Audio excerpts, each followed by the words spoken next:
Seja bem-vindo ao canal do Instituto PCEP, onde você vai poder fazer aquele curso online, poder ter uma aula de reforço ou poder entender um pouquinho mais sobre o mundo da informática, sobre os cursos de qualificação profissional. O meu nome é Diego da Silva, sou professor do Instituto PCEP e eu vou estar te guiando nesse caminho. O curso sobre a introdução de processamento de dados, o curso de informática. Esse canal foi feito e criado exclusivamente para os alunos do Instituto PCEP. Então, se você não quer perder nenhum vídeo, nenhuma aula ao vivo, não se esqueça de se inscrever, ativar a notificação e vamos que vamos. Lembrando que isso aqui é um material complementar do curso que você já está fazendo, né? Então, se você ainda não viu essa aula, tenha o prazer de ver em primeira mão a primeira aula inaugural do curso de IPD, ou seja, introdução de processamento de dados, sobre a história do computador. Como eu falei, meu nome é Diego da Silva e seja bem-vindo ao nosso primeiro curso. O tema que a gente vai abordar é a história dos computadores. E para você ficar dentro, ciente de como é que funciona, a gente criou alguns slides para poder você entender. Você conhece essa ferramenta aqui?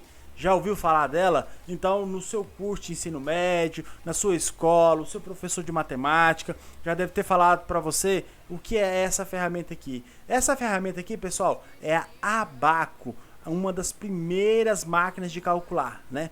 Então, vamos ver o que ele está falando aqui? A palavra computador vem do verbo computar, que por sua vez significa calcular. Sendo assim, podemos pensar que a criação de um computador começa na Idade Antiga, já que a relação de contar já intrigava os homens. Dessa forma, uma das primeiras máquinas de computar foi o abaco, um instrumento mecânico de origem chinesa, criada no século V a.C. Então aí você tem uma noção. Quão antigo é essa máquina de calcular, né, pessoal? Então, ela foi considerada, assim, o primeiro computador, uma das espécies de calculadora que realizava operações algébricas. No século XVII, o matemático escocês John Napier, eu acho que é assim que se fala, foi um dos responsáveis pela invenção da régua de cálculo. Trata-se dos primeiros instrumentos analógicos de contagem capaz de efetuar cálculos logarítmicos. Essa invenção foi considerada a mãe das calculadoras modernas. Então a gente colocou uma fotinha dela aqui para você ver que ela já começou a dar uma melhorada, já começou a ficar mais bonita, né? Porque a gente saiu disso para isso, né? Então aqui nós temos uma calculadora antigona, que foi considerado também o primeiro computador, e nós temos isso aqui que já foi considerado uma das calculadoras mais modernas naquele século, né? No século XVII as coisas ainda eram bem diferentes, né? E por volta de 1640, o matemático francês Pascal inventa a primeira máquina de calcular automática. Essa máquina foi assim sendo aperfeiçoada nas décadas seguintes, até chegar ao conceito que conhecemos hoje. A primeira calculadora de bolso capaz de efetuar as 4 principais cálculos, né, matemáticos. Foi criada por Gregory William Leibniz. É esse nome aqui, ó. Pesquisa esse nome aí que você vai entender um pouquinho mais sobre a história desse cidadão, né? E esse matemático alemão desenvolveu seu primeiro sistema de numeração binário moderno, que ficou conhecido como roda de Leibniz, né? Lógico, o cara foi dar o nome dele, né, para poder ter credibilidade, né? E até hoje ele é conhecido por ser um dos primeiros que desenvolveu o sistema de numeração binário, né? Para quem não sabe o que é o sistema binário, pessoal, o sistema binário é basicamente a linguagem e é basicamente o que o computador entende, que é só o código 0 e 1, né? Que é binário, 0 e 1. E com a evolução, né, nós temos a primeira mecânica, né?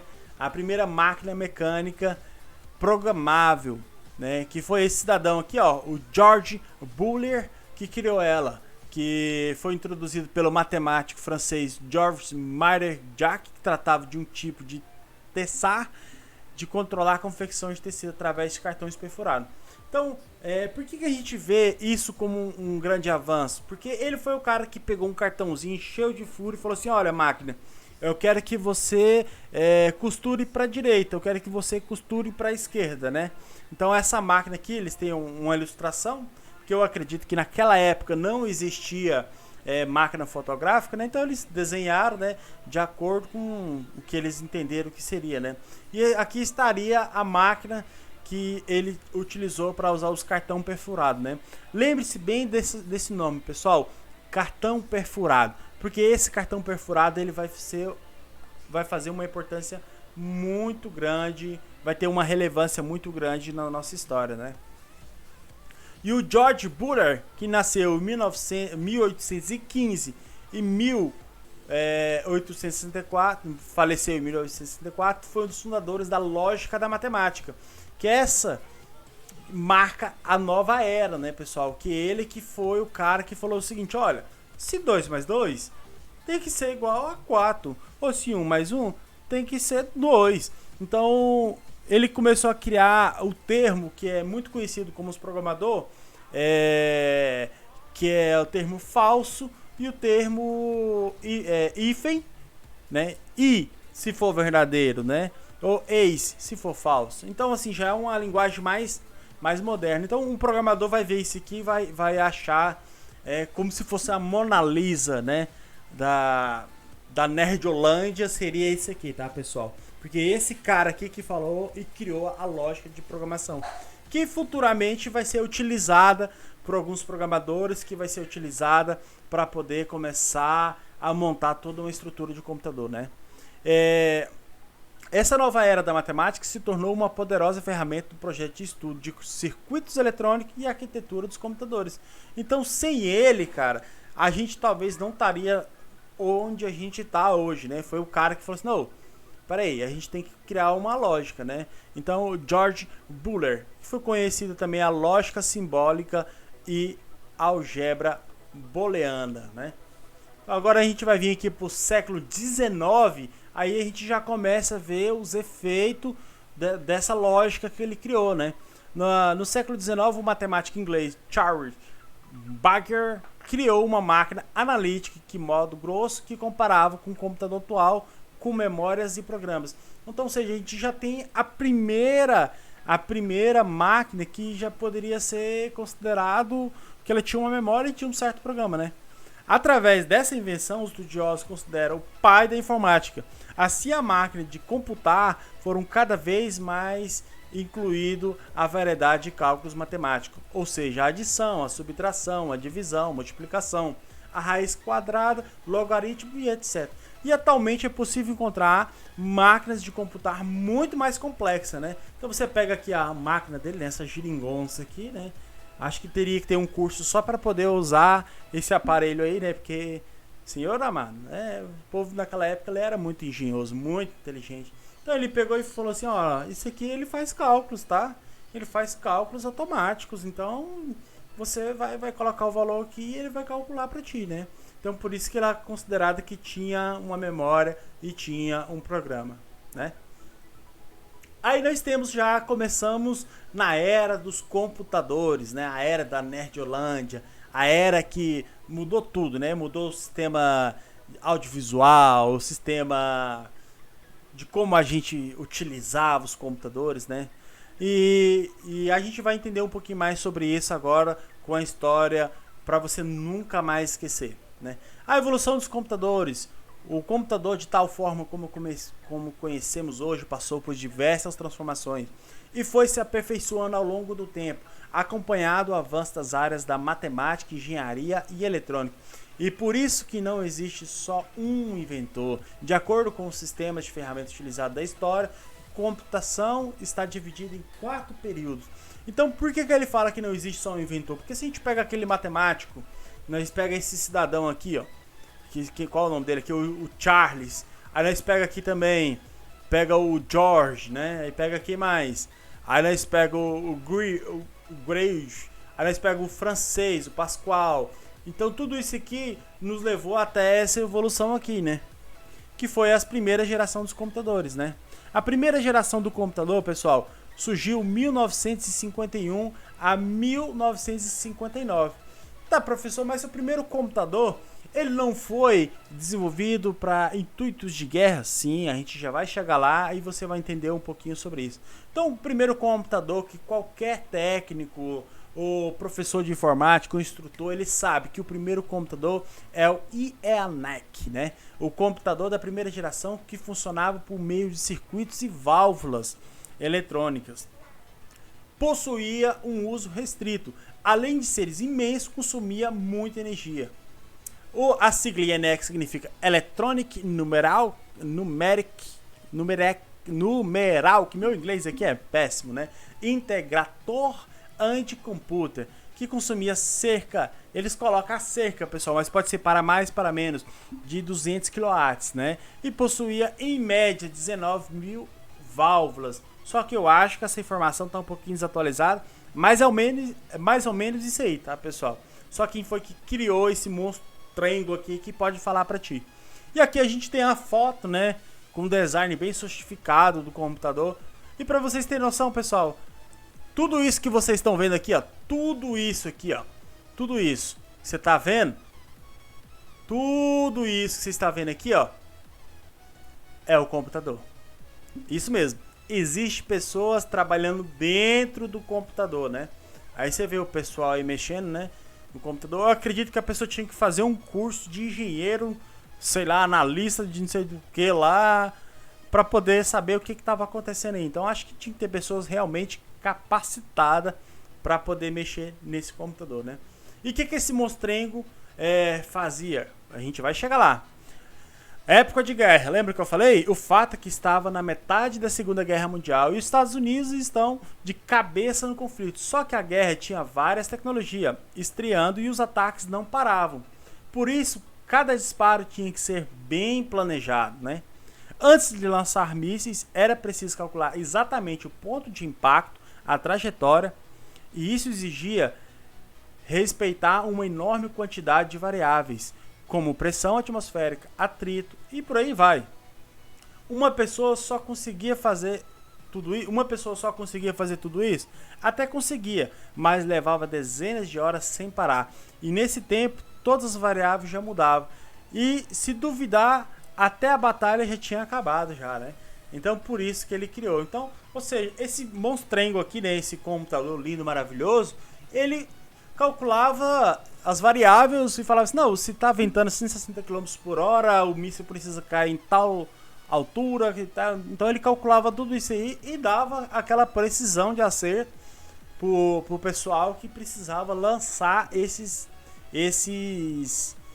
mísseis, né? Então vamos lá, então de onde foi que nasceu essa ideia do ENIAC, né?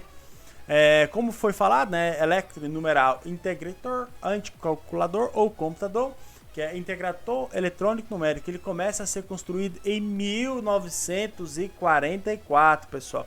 Então ele começou a ser construído em 1964. Ele não começou a ser construído em... Cadê? Aqui. Ele não começou a ser construído em 1951. Ele começou a ser construído em 1944. Então aí você tem uma ideia, né? O tanto de tempo que demorou até ele ser construído, né? Ele armazenava 20 números decimais até 10 dígitos e fazia operações matemáticas básicas, né? Raiz quadrada, comparação, quantidade, ao todo era 5.000 operações por segundo. E os cálculos que levava 30 horas, ou seja, 30 horas para ter um primeiro resultado. Imobilizava a equipe inteira, era feita em 15 segundos, né? Então, aí você tem uma noção, quando juntava todo mundo, já tinha uma certa rapidez para poder fazer isso, né? Então, hoje, se você pega hoje aqui e vai fazer o mesmo cálculo, hoje você demora 3 segundos e você já consegue fazer, né? O computador processava mais. O ENIAC era um colosso de 40 painéis, 1.700 e 468 tubos de vácuo, 1.500 interruptores, consumia em média, pessoal, 1.500 kW de energia e pesava 30 toneladas. Aí você tem noção, né? E ele foi montado na forma de U. Por que ele precisava ser montado na forma de U? Justamente para ele poder caber dentro da sala, né? E o pessoal poder trabalhar dentro dele. Aí as unidades mecânicas eram um cartão de dados com um interput e um cartão perfurado com output. Você lembra que eu falei para vocês? Olha, pessoal, lembre-se desse cartão perfurado. Então esse cartão perfurado ele já foi utilizado. Então olha para você ver a tecnologia sendo reaproveitada, né? Aí eles colocaram um cartão de interput. Interput significa entrada e output significa saída, né? As duas tecnologias da IBM. Aqui já começou a surgir a gigante IBM, né? Em 14 de fevereiro de 1946, a ENEC é mostrada oficialmente ao público em uma festa, em uma trajetória de um míssil que foi calculado ao vivo, sem erros, mostrando que ele era um sucesso, né? Então isso aí para os Estados Unidos, maravilha, beleza, nós temos o nosso calculador aqui que vai poder fazer isso, né?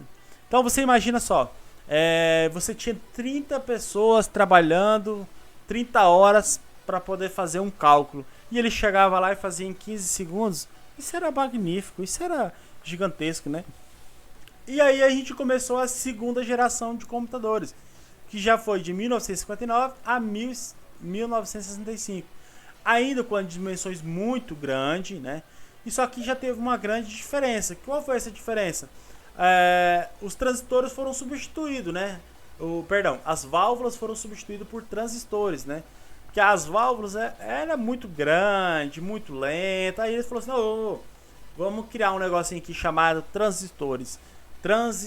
E criou os transistores e já começou a diminuir o tamanho dele. Você pode ver que ele já é bem menor, mais compacto, né? Aí nós já temos esse aqui que já é bem menorzinho. Só que ainda o problema é o seguinte, que ainda era muito caro. Então quem só comprava eram as grandes corporações.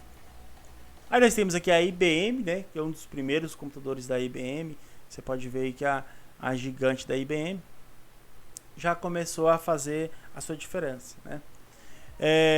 E nessa segunda geração, os transistores foram usados, era muito mais barato, consumia menos energia, mais compacto no tamanho, mais confiável e mais rápido do que a primeira geração. As máquinas feitas de tubo de vácuo, nessa geração, os núcleos magnéticos foram usados como memória principal, fitas magnéticas e discos magnéticos. Lembre-se dessa palavrinha aqui, ó, disco magnéticos. E como dispositivo de armazenamento secundário.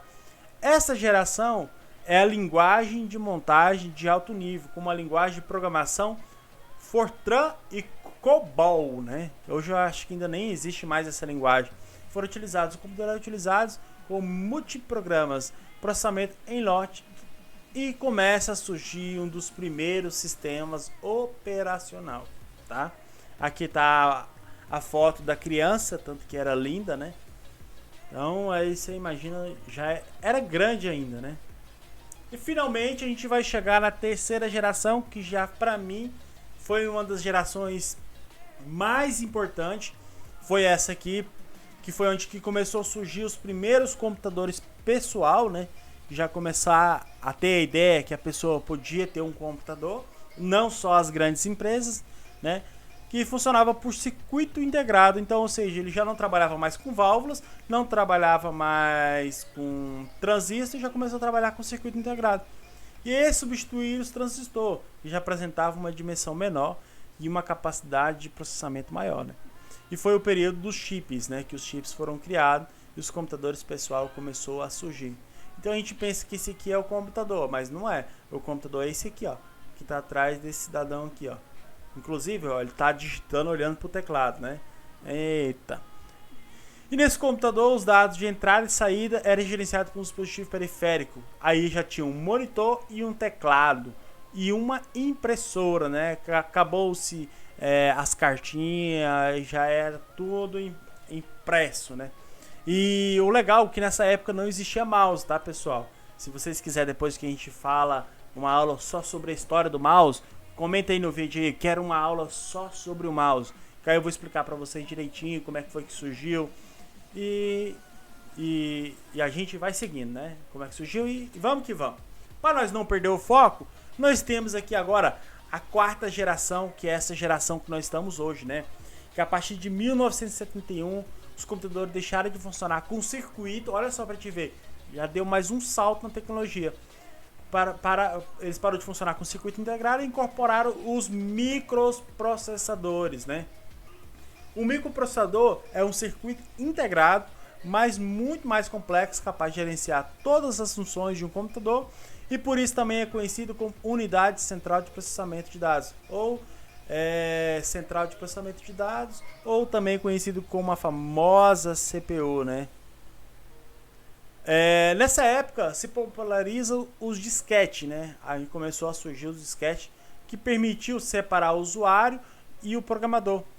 Foi possível copiar software em disquete e distribuí-los sem necessidade de realizar a programação para cada máquina. Então, ou seja, antigamente os computadores, os donos de computador, eles tinham que ser programador. Porque se eles não fossem programador, como que eles iam mexer no computador? E dessa forma não. Eles liberaram e falaram o seguinte, olha, aqui pessoal, aqui começou a surgir a pirataria, tá? Aqui já começou a ideia de você copiar o sistema operacional, né? E eu fiz questão de trazer essas beldades, essas Mona Lisa do tempo da informática, para vocês terem uma noção de tanto que os bichinhos eram lindos, né? E fiz questão de selecionar também, pessoal, um dos primeiros computadores da Apple, um dos primeiros, né? Que o Steve Jobs, o Steve Wozniak, em que em 1976 criou um dos primeiros computadores, né? E ele foi leiloado por 300 mil dólares, $1,5 milhão de reais, mais ou menos. E aí está essa belezura aí, né? Essa beldade, né? Eles fabricaram só 175 desses computadores. Isso, pessoal, eles faziam manual, tá? Soldavam manual, eles não tinham uma fábrica de produção, né? Então aqui a gente vê um monitor, a gente vê um teclado e aqui a gente vê, pessoal, uma fonte de alimentação, né? E essa aqui seria o computador. Esse seria o computador. Que coisa mais linda, maravilhosa, né? A quarta geração é até os dias atuais. Com o desenvolvimento da tecnologia, os computadores diminuíram o tamanho e aumentaram a velocidade de capacidade de processamento de dados, que são inclusos os microprocessadores, com um gasto cada vez menor de energia. E nesse período, mais precisamente a partir dos anos 90, há uma grande expansão de computadores pessoais, né? Que significa PC. PC significa Personal Computer. Por que eu fiz questão, pessoal, de colocar esse cidadão aqui, ó? Porque esse cidadão aqui, ó, que bateu na tecla e falou assim, olha, todo mundo tem que ter direito de ter um computador. Então, esse cidadão aqui que começou a inovar esse conceito de computador pessoal, né? Além disso, né, surge o software integrado a partir da virada do milênio, ou seja, depois dos anos 2000, começa a surgir os computadores de mão. Ou seja, nós temos os smartphones, o iPod, né, o iPad, tablet, que inclui, nessa época já começou a surgir as primeiras internets, né, a partir de 1995, já começou. Então nós temos aqui, ó, o primeiro iPod da Apple computadores, olha só para te ver que coisa linda. Nós temos o primeiro iPad, né? Só que eu não consegui encontrar a foto do primeiro iPad, mas consegui encontrar aqui para vocês mais ou menos o que seria, tá? E conseguimos encontrar um dos primeiros tablets, pessoal, olha só. Esse aqui é um dos primeiros tablets, né? E não poderia deixar, né? Você que é usuário do smartphone, né? Do seu celular, o primeiro celular smartphone. Imagina você ir hoje carregando esse na balada. Isso aqui naquela época, pessoal, é só quem tinha muito dinheiro para poder ter um celular desse aqui, né? Esse aqui é um dos primeiros smartphones, né? E o mais importante aqui eu fiz questão de mostrar para você também uma linha do tempo, né?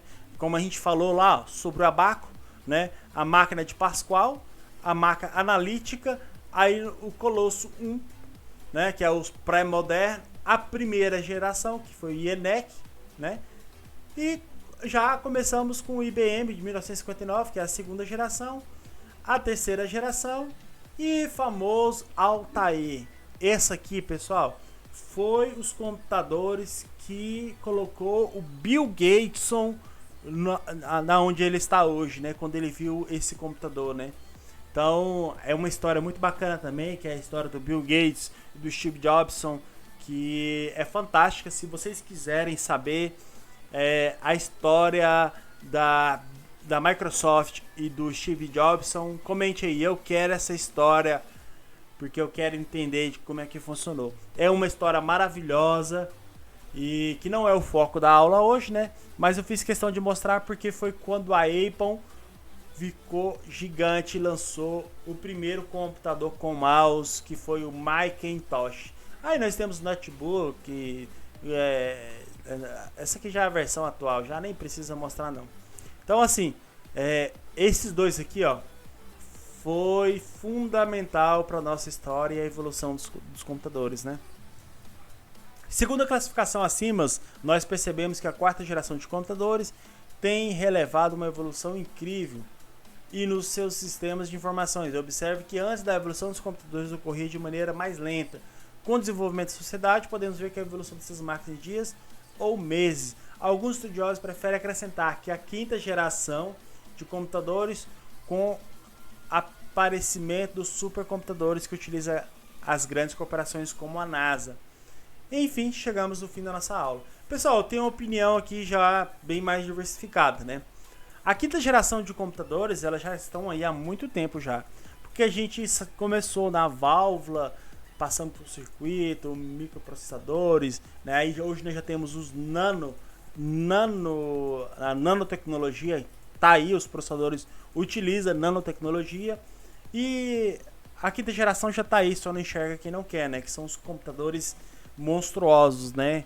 Vamos dizer assim, muito com uma operação muito boa.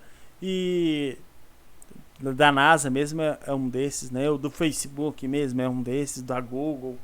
E eu acredito também que agora a sexta geração de computadores vai ser uma geração que ninguém imagina. Porque imagina você agora, nesse exato momento onde você está, você pega o seu celular, conecta num óculos de realidade aumentada, né? E você entra no metaverso. Provavelmente já ouviu falar sobre o metaverso. E lá no metaverso você entra numa escola de informática para você poder fazer o curso. E nisso você não tem computador, mas no metaverso já tem um computador virtual para você poder fazer o seu curso de informática. Você imagina só? Então eu acredito que agora a próxima geração vai ser do metaverso para frente, né? Então desde já quero agradecer você que assistiu essa aula até agora e meu muito obrigado e até a próxima aula, se Deus permitir, se Deus quiser. Fique com Deus. Fui!